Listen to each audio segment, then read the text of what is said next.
আসসালামু আলাইকুম। আজকে একটু ভিন্ন স্বাদের পাটিসাপটা রেসিপি আপনাদের সাথে শেয়ার করব।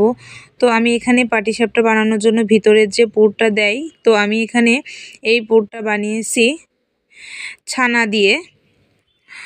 তো চলেন রেসিপিটা দেখে আসি। তো এই রেসিপিটা করার জন্য আমি প্রথমে কিছুটা চালের গুঁড়া নিয়েছি, আর নিয়েছি 2 চামচ আটা, আর নিয়েছি স্বাদমতো লবণ, আর একটু পানি দিয়ে, আর পানিটা নর্মাল পানি হলেই হবে। নর্মাল পানি দিয়ে আটাটা মেখে নিচ্ছি। আমার আটাটা মাখা হয়ে গেছে। এখন আমি চুলায় একটা কড়াই বসিয়ে দিলাম। কড়াইটা গরম হয়ে গেলে আমি যে আটাটা মিশিয়ে রেখেছিলাম, এখন 1 চামচ দিয়ে একটু কড়াইটা ঘুরিয়ে দিলাম যাতে আটাটা চারিদিকে ছড়ায় যায়। এবার যে আগে থেকেই ছানার পুরটা রেডি করে রেখেছিলাম, সেটা এখন এটার উপরে দিয়ে দিচ্ছি।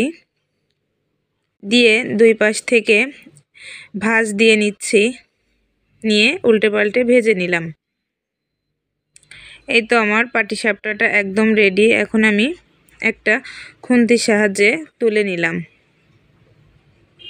একইভাবে আমি আবারও চুলায় আটা দিয়ে দিলাম, দিয়ে তার উপরে ছানার পুরটা দিয়ে দিলাম, দিয়ে এপিট ওপিট ভাঁজ দিয়ে নিলাম।